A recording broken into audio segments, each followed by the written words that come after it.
All right. Can I babysit your kids if you have a girl? No. You just you're gonna beat. Okay. All right. Yeah. No. All right. I might be Christian. I go, why do you Let's move on. All right. Okay. Hey, last day of this. Now, everyone should have got the property sheet from yesterday. Yes. You need to pull that out. Okay. Okay. If you have it in your locker, go get it now. Okay. Run. Get it now. Okay. Move quickly. Rhett, if you lost it, I swear to God. I swear to God, buddy. He is 100% threw it away. All right, now. I know. And I gave it back to him at the end of the day, and I kind of chewed on him a little bit. And let's see if he lost it again. So. Would it surprise you? No. Yeah. All right. So. Maybe I'll go. Okay. Here's the idea. This property sheet has a lot of formulas on it. I didn't get one. Where were you at? I have nothing. Oh, yes. I didn't get one.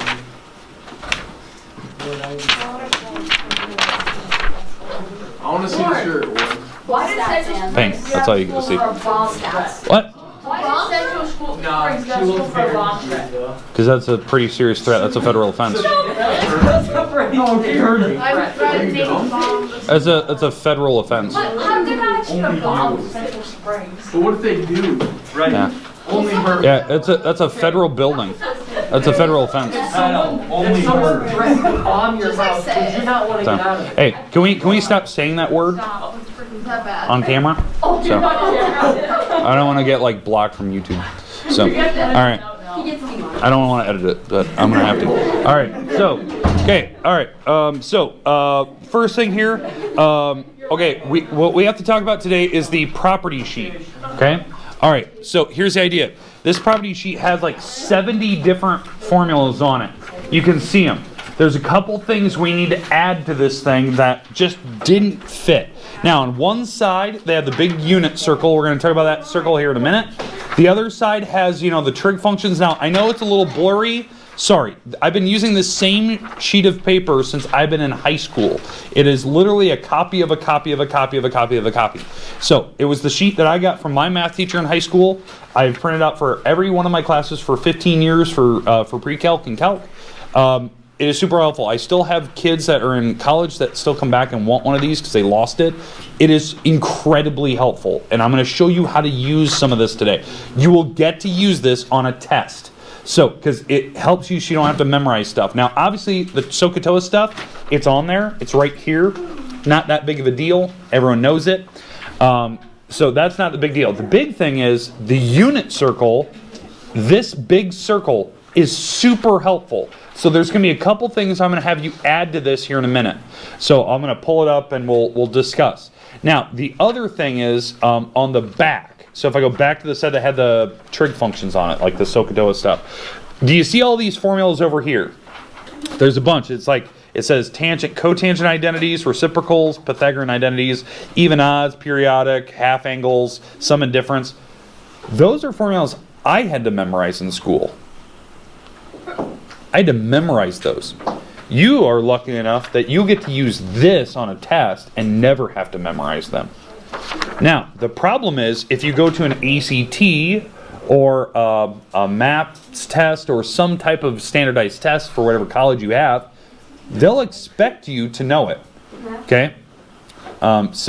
Because in Iowa State, if you're going to be going to a major university like Iowa State or Iowa, they have you take a math placement test or an English placement test or whatever you're in, depending on what major you're going into, to figure out where you need to start.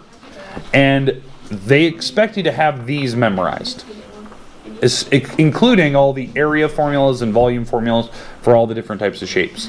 Those are things like, that's a pain in the butt when you have to memorize. Okay, especially these. All right. Okay. Okay. So here's the thing. Let's go to the side with the big unit circle. There's a couple things we have to take on this. All right. I got like 3 slides I want to go through. I haven't deleted the slides for all week. But I may or may not misplace my sheet. You had it for a day. And you lost it twice. Maybe. Perhaps. How have you lost it twice?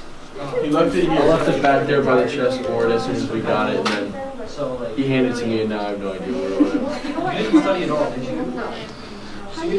No. Should I let your father know? Yes. Tell Father Marcus. Tell Marcus. God, tell Marcus. Grammy would probably beat you with a spoon or rolling pin. A spatula. Oh, very fun. Okay. What is your problem, man? I'm not even bullying you. Hey, bully will tax. You lose this one, I make you memorize it all. That's your only warning, and you got it on camera. All right. I used a couple of things. Yes. All right. Okay. All right. Everyone on the unit circle side. Yes. Okay, here's the idea. On this unit circle, I'd like you to place inside this big circle, I know this is going to seem kind of hard, inside, you need to have, write all trig functions, write all trig here, shh, write all trig. On the other side of that line, you're going to write sine and cosecant, not cosine, cosecant. In that bottom left corner inside that unit circle, you're going to write tangent, cotangent.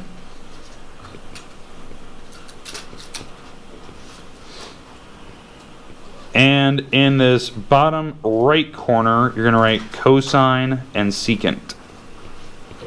I'm trying to color code so hopefully you guys can see the differences there. All right, I'm going to zoom in on that just so you guys can see that. Okay, so you need to have those in that picture. What you're looking at here is the coordinate plane, right? It's the coordinate plane. It is an x, y axis. In that top quadrant, this is quadrant number 1, in that upper right corner, all the trig functions are positive. In the upper left, sine and cosecant are positive. The lower left is tangent, cotangent, and the lower right, sine and secant would be positive in that quadrant. Now, what you're also looking at is the major angles that you should know as of now in this section. So 0, 30, 45, 60, 90, 120, 135, 150, blah, blah, blah.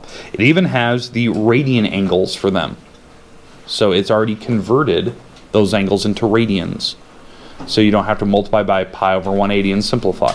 It's already done it. So 30 degrees is pi over 6. That's in radians. Now, does everyone see those coordinates that are behind them? Yeah. Those are the answers for certain trig functions. Yeah. They are all the answers for certain trig functions. This is super helpful, so you don't need a calculator.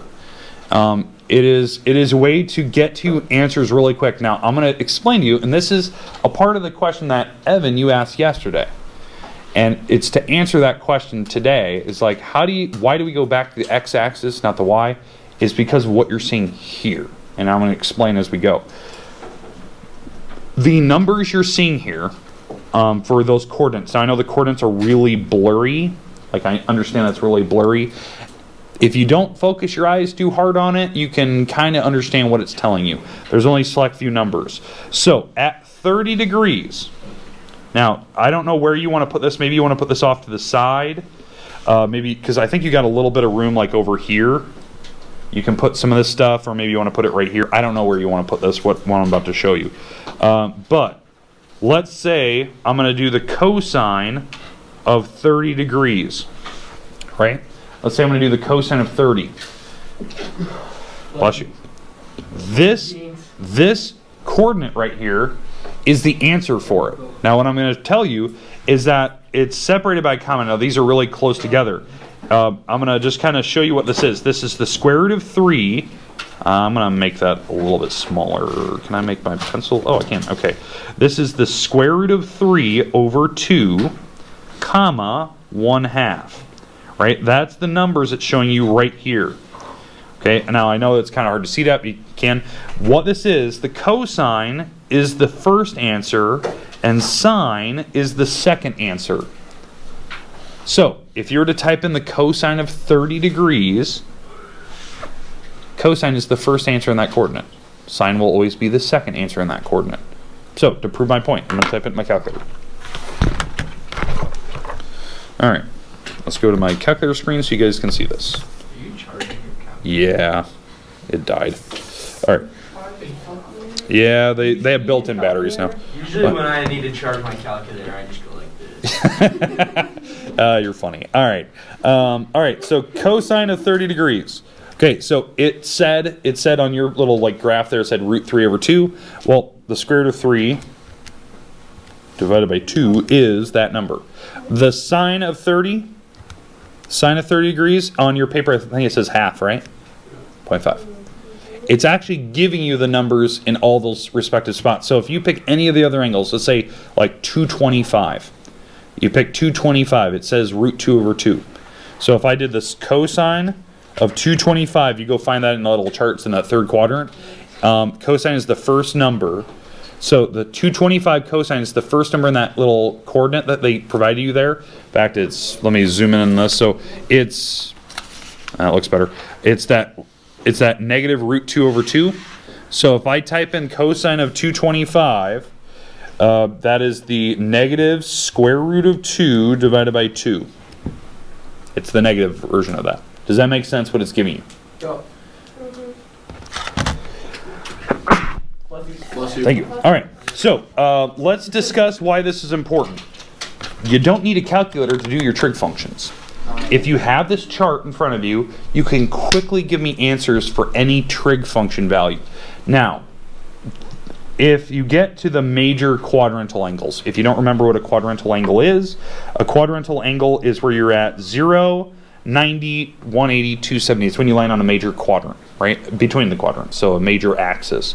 The numbers are clean numbers. So if I zoom in on this, when you land on 0 degrees, it's 1 and 0. That's the coordinate. If you land on 90 degrees, it's 0 and 1. Now, I know this is really hard to see. It's a copy of a copy of a copy of a copy of a copy, but you guys get the idea, okay? All right, questions at all about what you're looking at here? Okay, now, I was never given this. I wasn't given this until after the chapter that we did.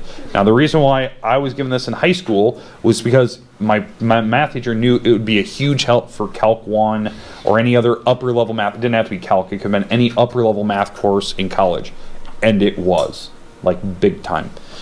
It was one of those things, like, if you look back to the paper I had, this thing, it was just covered with, pencil scribblings of things I was taking notes on, and I had it up through when I was at Ventura, and then I retired it and made a copy of it.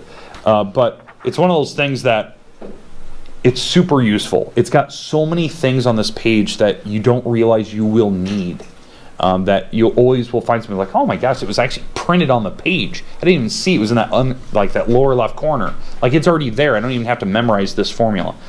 There's so many things on here that we're going to use this for the next 2 sections and then into chapter 5, and we're going to be consistently using this. Now, the only thing that is not on this page, which I'm kind of sad by, I almost want to make it a different version of this where I kind of modify some stuff, because there's certain things on here I have not had to use. I know it seems weird.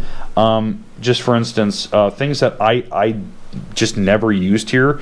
I wish this example in the corner wasn't there, like this, and the special triangles were sitting there. That would be a little modification.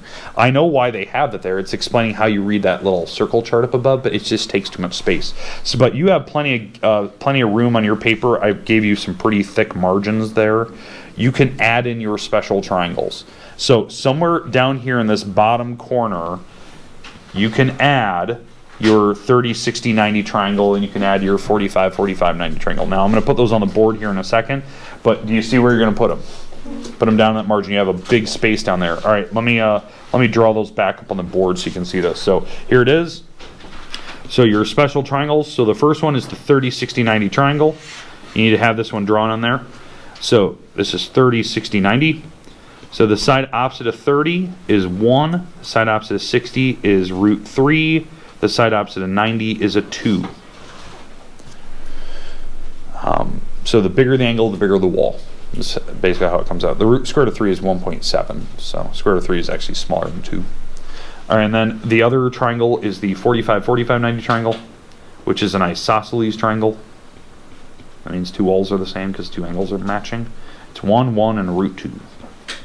Those need to be in that bottom corner of your paper.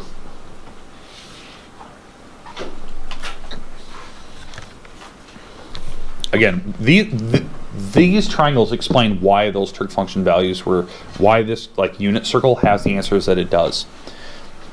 When you're in a certain quadrant at 300 degrees, it explains why cosine and sine have the same value, why you have to go back to the x-axis. It's because of the way that these numbers are found. And I'm going to come back to what I was explaining here in a second. But I'll let you write these down.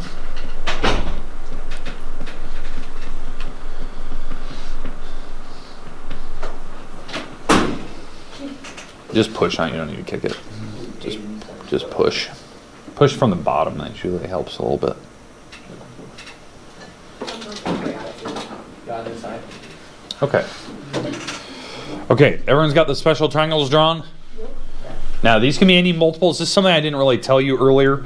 If, let's say, that one of these walls, let's say this wall over here, instead of 1, let's say it's a 12 on your picture, then all the rest of the walls are multiples of that 12. So this would be 2 times 12, and this would be 12 times root 3. So this wall over here had been 24 in terms of length. That's how these special triangles work. They're all the multiples of the same digit. So if this wall was, let's say this wall was 15, this wall over here is 15, and this wall is 15 times root 2.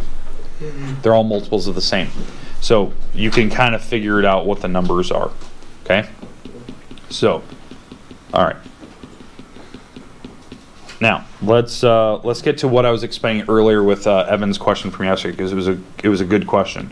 Why do you always bring back your angles to the x-axis? Like, no matter what your angle is, let's say I had 120 degrees, right? That was the example I think I used yesterday.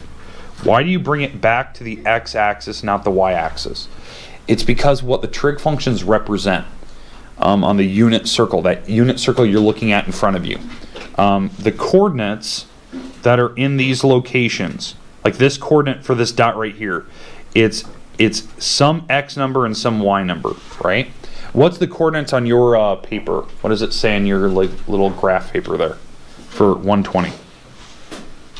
Says what? -half, comma, square 3 over 2? Yeah.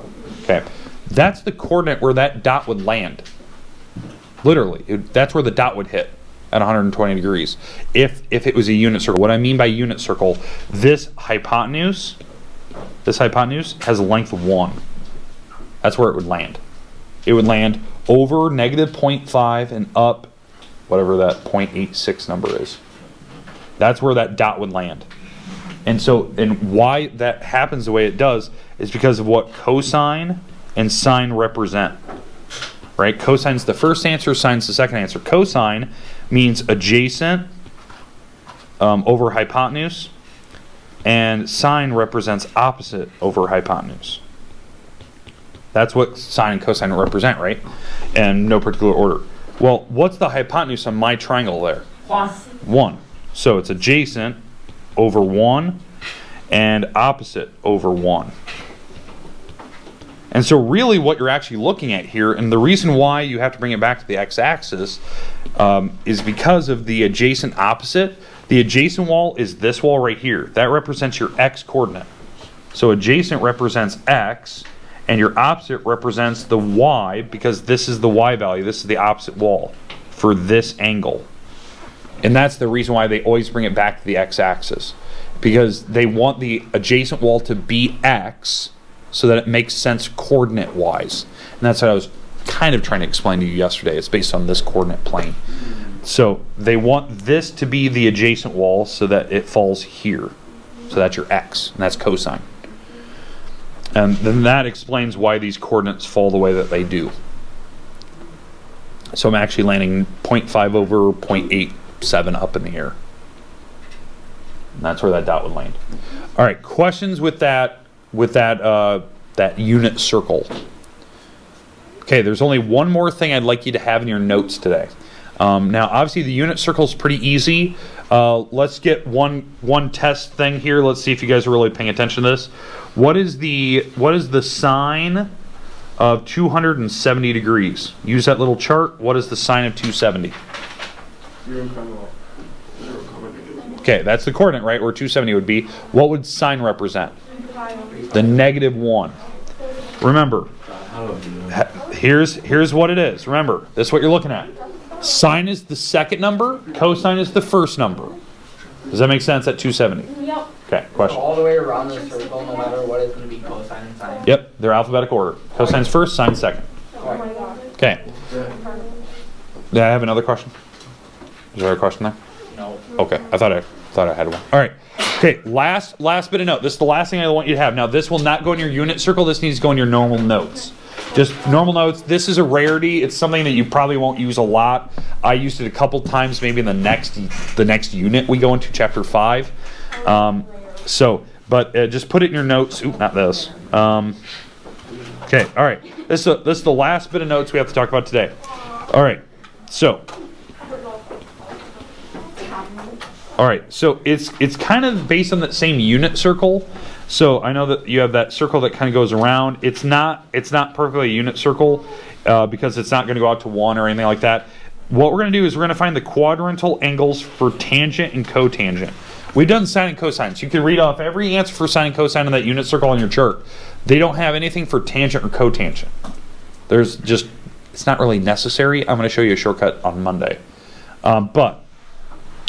But for tangent, cotangent, and these are not in alphabetical order. So I know on the other chart that I gave you, it's alphabetical. Cosine's first, sine second. Okay. All right. So here's how it works for the numbers for tangent, cotangent at 0 degrees.